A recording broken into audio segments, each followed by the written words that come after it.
9 citations. Thème, armes. 1. La meilleure arme, c'est s'asseoir et parler. Nelson Mandela. La phrase de Nelson Mandela, la meilleure arme, c'est s'asseoir et parler, souligne l'importance du dialogue et de la communication dans la résolution des conflits. Cela signifie que, plutôt que de recourir à la violence ou à l'agression pour résoudre des désaccords, il est souvent plus efficace de discuter et d'écouter l'autre partie. En s'asseyant pour parler, on peut mieux comprendre les points de vue de chacun, trouver des solutions pacifiques et établir des relations basées sur le respect mutuel. Cette citation met en avant l'idée que le dialogue est une forme de pouvoir et qu'il peut conduire à des changements positifs sans recourir à la force.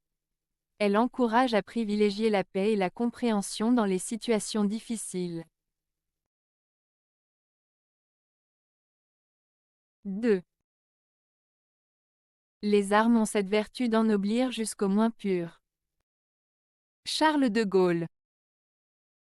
La citation de Charles de Gaulle, « Les armes ont cette vertu d'ennoblir jusqu'au moins pur », signifie que dans certaines circonstances, le fait de porter ou d'utiliser des armes peut donner un sens de dignité ou de grandeur, même à ceux qui ne sont pas considérés comme des personnes vertueuses.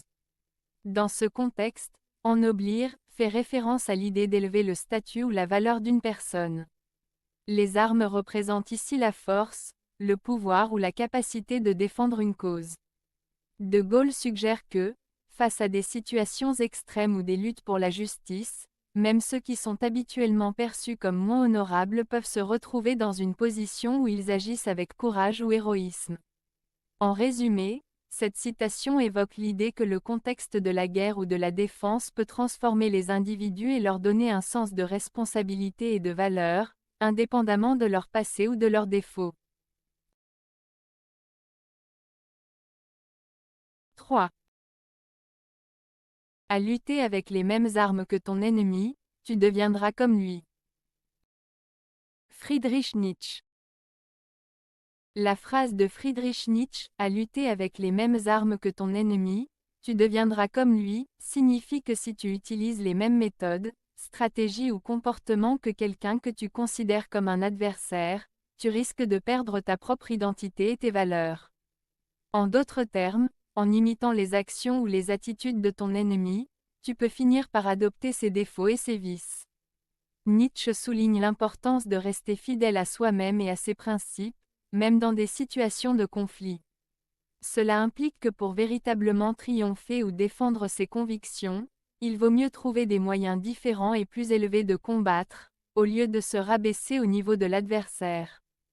Cette idée invite à réfléchir sur l'éthique et l'intégrité personnelle dans les luttes, qu'elles soient philosophiques, morales ou sociales.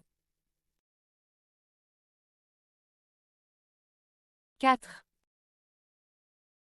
On ne peut jamais savoir ce qu'il peut advenir d'un homme qui possède à la fois une certaine conception de ses intérêts et un fusil. Georges Clemenceau. Cette citation de Georges Clemenceau souligne l'idée que lorsqu'une personne a une compréhension claire de ses propres intérêts et qu'elle est armée, au sens propre ou figuré, elle devient capable d'agir de manière déterminée et potentiellement imprévisible.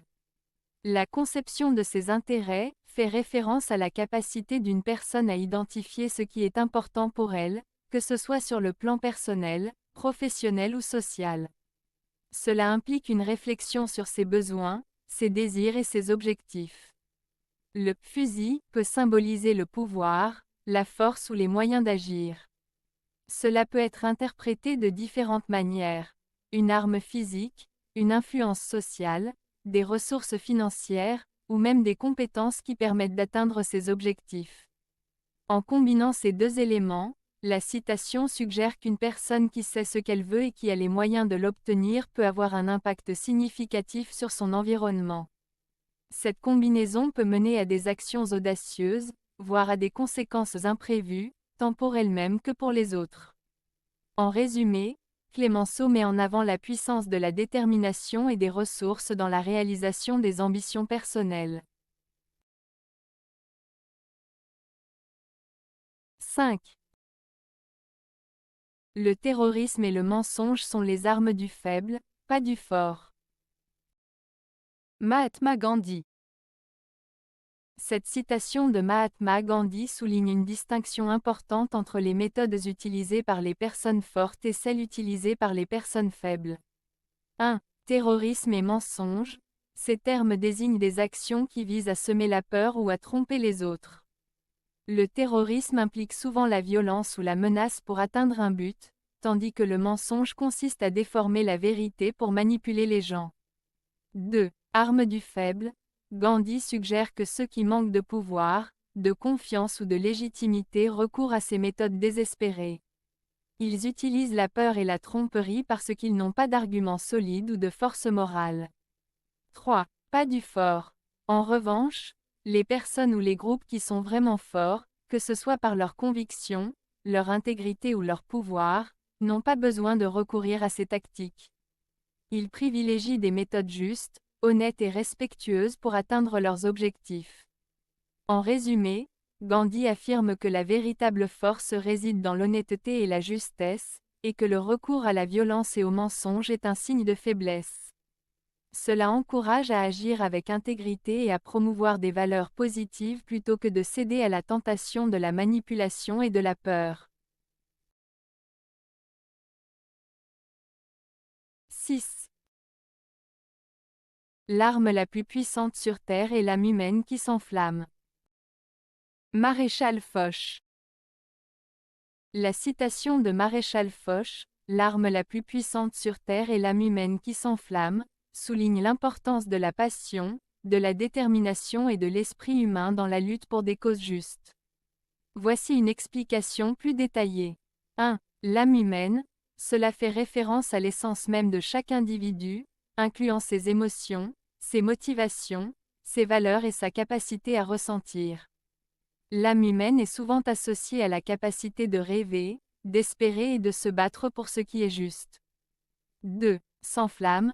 Cette expression évoque une intensité, une passion ou un engagement fort. Quand l'âme s'enflamme, cela signifie que les gens sont profondément motivés et prêts à agir avec courage et détermination. 3. L'arme la plus puissante. Foch compare cette passion humaine à une arme, ce qui implique qu'elle peut être utilisée pour provoquer le changement, inspirer les autres et surmonter des obstacles. Contrairement aux armes physiques, qui peuvent causer destruction et souffrance, l'âme humaine enflammée peut engendrer des mouvements positifs, comme la lutte pour la liberté, la justice ou la paix. En résumé, cette citation met en avant le pouvoir de l'engagement humain et de la passion dans la transformation du monde. Elle rappelle que, même face à des défis colossaux, la force intérieure et la volonté des individus peuvent avoir un impact considérable. 7. Un empire fondé par les armes a besoin de se soutenir par les armes. Montesquieu.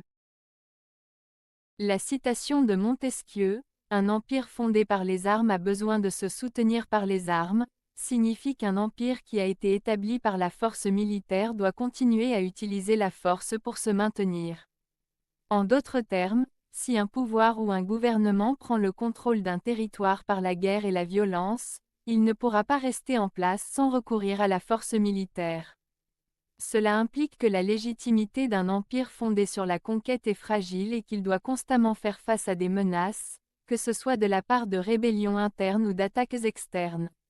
Montesquieu souligne ainsi l'idée que la violence engendre souvent davantage de violence, et qu'un tel empire ne pourra pas assurer sa stabilité ou sa paix durablement sans maintenir une armée forte.